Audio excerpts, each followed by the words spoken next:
रोहित पुनेठा लेकर आया हूं देश और दुनिया भर की खबरें बिना किसी लाग लपेट। आप बस अगले 60 मिनट तक बने रहिए मेरे साथ, आंख कान खोल के। दिवाली से पहले देश की राजधानी दिल्ली को दहलाने की साजिश हो रही है।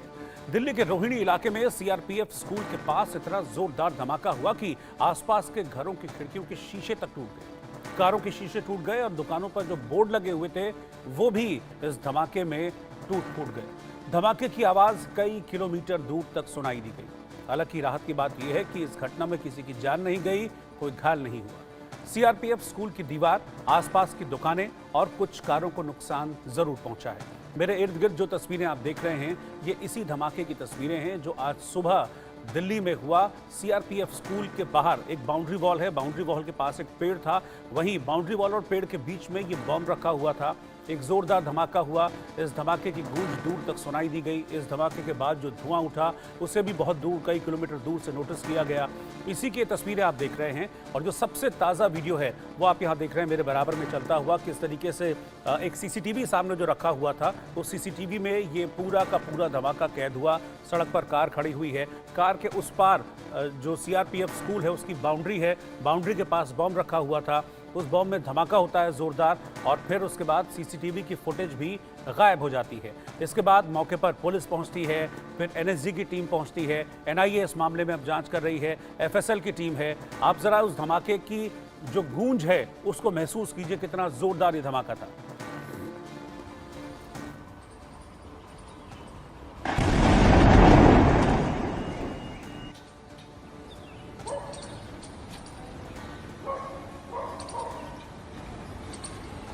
जिसकी आवाज सुनाई दी गई उसके बाद धुएं का गुबार, एक बार फिर से सुनिए।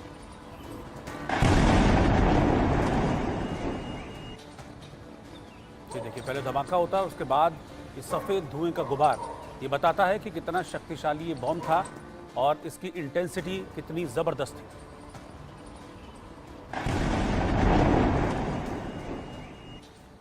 इस धमाके के बाद हमारे संवाददाता आयुष शर्मा मौके पर पहुंचे।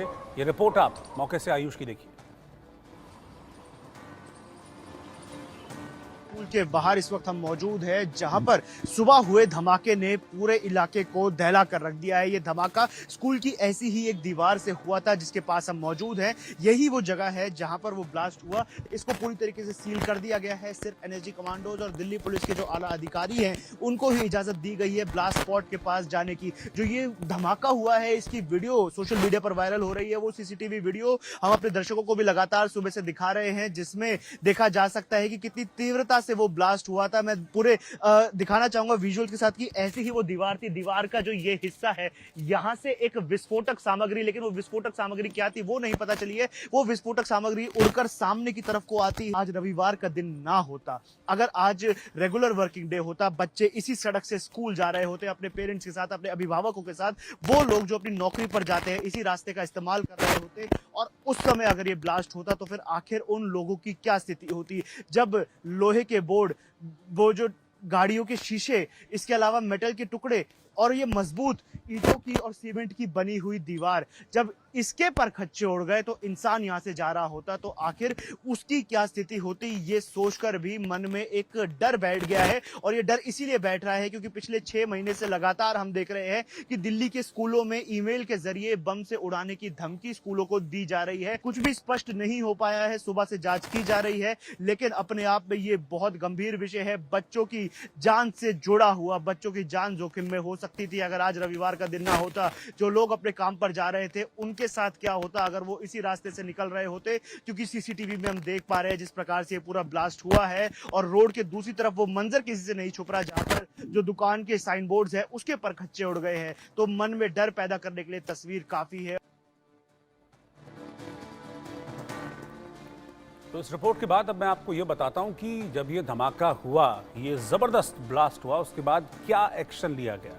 जैसे ही ब्लास्ट की खबर लगी, दूर दूर तक इस धमाके की आवाज सुनाई दी गई। फौरन जो एजेंसियां हैं वो हरकत में आ गई।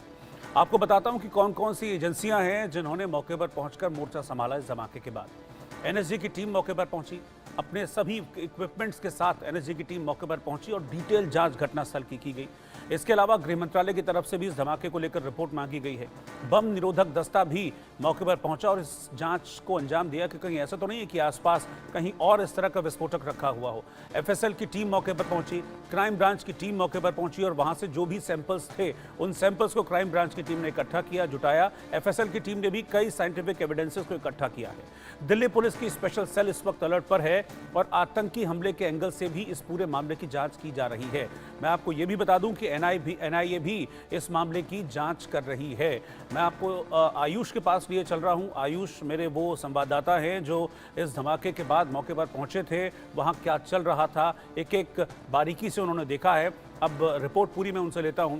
आयुष, अभी इसके बारे में इस धमाके को कनेक्ट किया जा रहा है कि किस वजह से धमाका हुआ, कौन लोग इस धमाके के पीछे हो सकते हैं। जैसा कि आपने भी अपनी रिपोर्ट में कहा कि शुक्र है आज रविवार था, वरना कुछ भी हो सकता था।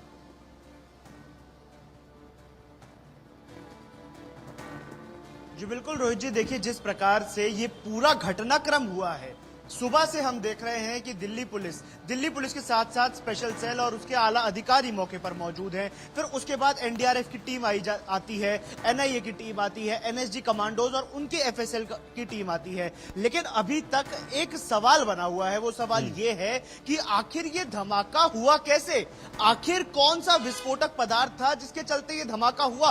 और अगर आप ये नहीं पता लगा पा रहे हैं कि धमाका कैसे हुआ, कम से कम जनता को ये बताइए कि धमाके के पीछे की मंशा क्या थी। क्योंकि जो अभिभावक है जिनसे मेरी बात हुई है, जो पेरेंट्स है, उनके मन में डर है। वो अपने बच्चे को स्कूल भेजने से पहले कतरा रहे हैं, डर रहे हैं और ये डर स्वाभाविक है क्योंकि पिछले 6 महीने से लगातार जिस प्रकार से एकाएक खतरों के अलर्ट आ रहे थे, ईमेल के जरिए बम की सूचना मिल रही थी स्कूल्स में, तो ये स्कूल में भेजने को लेकर अभिभावक अब डर रहे हैं कि पहले से धमकी आती थी, वो धमकियां हॉक्स कॉल हुआ करती थी, लेकिन स्कूल की दीवार पर ऐसा ब्लास्ट होना जिसकी तीव्रता इतनी थी कि रोड की दूसरी तरफ जो 30 फुट से भी ज्यादा चौड़ी रोड है, उसकी दूसरी तरफ जो दुकानें थी, उसके शटर के, उसके साइन बोर्ड्स के और गाड़ियों के जो टफेंड ग्लास होते हैं, उनके पर खच्चे उड़ गए। यानी अगर कोई बेचारा मासूम बच्चा वहां से जा रहा होता, कोई व्यक्ति जो अपनी नौकरी के लिए उस रास्ते से निकल रहा होता, अभिभावक जो बच्चों को छोड़कर वहां पर आ रहे होते, अगर उस समय ये धमाका होता तो आखिर स्थिति क्या होती। शायद ये मंजर इतना आम तब नहीं होता जितना आम अब बना हुआ है, क्योंकि अभी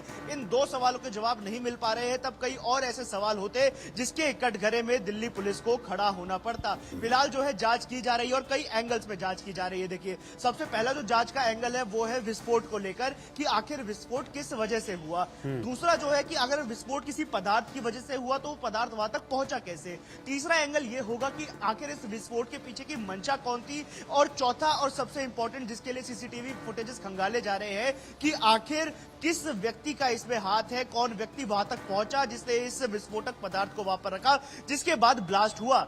क्योंकि जो व्हाइट कलर का केमिकल पाउडर जैसी चीज वहां पर मिली है, वो इस चीज का संदेश है कि देखिए ये नेचुरल नहीं है। क्योंकि सुबह जो अंदेशा जताया जा रहा था कि सीवर लाइन में गैस इस तरीके से बन गई कि अचानक से उस गैस का रिसाव हुआ और ब्लास्ट हुआ, ऐसा नहीं है। क्योंकि अगर सीवर लाइन में ब्लास्ट होता तो कीचड़ भी होता, अगर सीवर लाइन में ब्लास्ट होता तो वहां पर गंदगी भी होती, जो नाली की गंदगी होती है, ऐसी चीज वहां पर मौजूद नहीं थी। सिलेंडर ब्लास्ट होता तो जाहिर सी बात है कहीं ना कहीं आग लगती, वो आग भी कहीं पर नहीं लगी। तो ये चीजें जाननी बहुत जरूरी है कि आखिर हुआ क्या है। इन्वेस्टिगेशन चल रही है, लेकिन इन्वेस्टिगेशन बहुत लंबी जाएगी। लंबी इसीलिए जाएगी क्योंकि एक एक सवाल के तह तक जाया जाएगा, तभी जाकर उसके जवाब सामने आ पाएंगे। जी रोहित। ठीक है आयुष, मेरे साथ आप बने रहिए। संजय त्यागी जो कि पीआरओ हैं दिल्ली पुलिस के, इस ब्लास्ट पर उन्होंने क्या कहा है, कुछ इन्फॉर्मेशन वो दे रहे हैं, वो देखते हैं।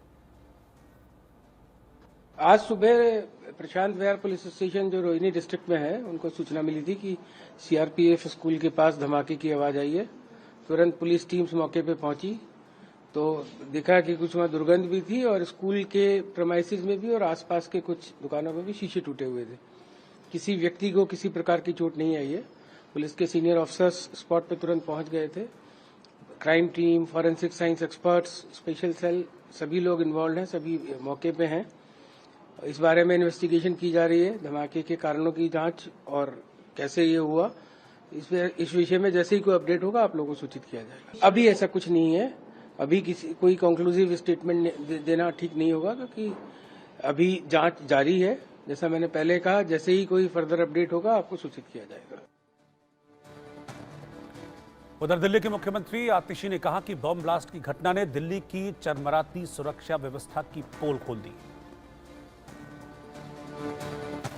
दिल्ली में संवैधानिक व्यवस्था बहुत स्पष्ट है। Police, law and order, land, ये मात्र 3 जिम्मेदारियां हैं जो भारतीय जनता पार्टी की केंद्र सरकार के पास है। बाकी सारा काम दिल्ली की चुनी हुई सरकार के पास है। लेकिन अगर आप भारतीय जनता पार्टी की केंद्र सरकार का ट्रैक रिकॉर्ड देखिए तो वो अपना 99% टाइम लगाते हैं चुनी हुई सरकार के काम रोकने में, और शायद 1% भी समय वो नहीं लगाते हैं अपने काम करने में, पुलिस व्यवस्था ठीक करने में, सुरक्षा व्यवस्था ठीक करने में, दिल्ली की महिलाओं को, बच्चों को, बुजुर्गों को सुरक्षित रखने में। आज दिल्ली में वो हाल हो गया है जो एक समय बॉम्बे में होता था कि अंडरवर्ल्ड का राज है, गैंगस्टर्स का राज है। कल शाम को वेलकम इलाके में 60 राउंड गोलियां चली हैं। रोज रोज खबरें आती हैं कि गैंगस्टर्स एक्सटॉर्शन कर रहे हैं, पैसे उठा रहे हैं, धमकियां दे रहे हैं। आज एक स्कूल के बाहर एक छोटा बॉम्ब ब्लास्ट हो गया। ये क्या हो रहा है दिल्ली में? इसका सिर्फ एक कारण है कि भारतीय जनता पार्टी की केंद्र सरकार सिर्फ दिल्ली की चुनी हुई सरकार के काम रोकने में, अरविंद केजरीवाल जी के काम रोकने में, अरविंद केजरीवाल को परेशान करने में लगी हुई है और अपना एक भी काम नहीं कर रही है।